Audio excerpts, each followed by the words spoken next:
The Lion and the Mouse.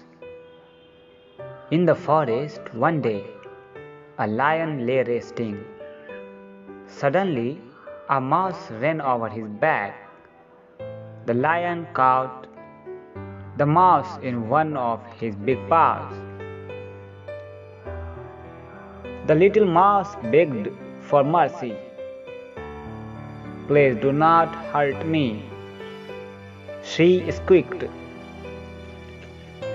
The lion took pity on her.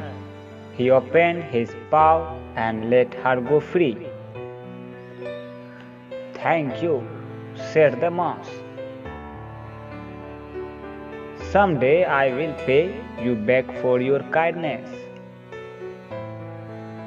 Next morning the mouse heard a great angry roar.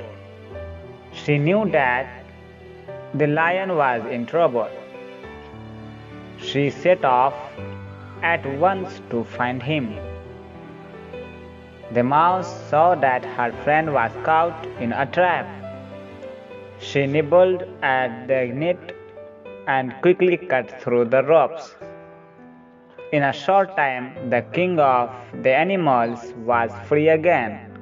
The lion thanked the mouse for saving his life. The lion then ran away to a safer part of the forest.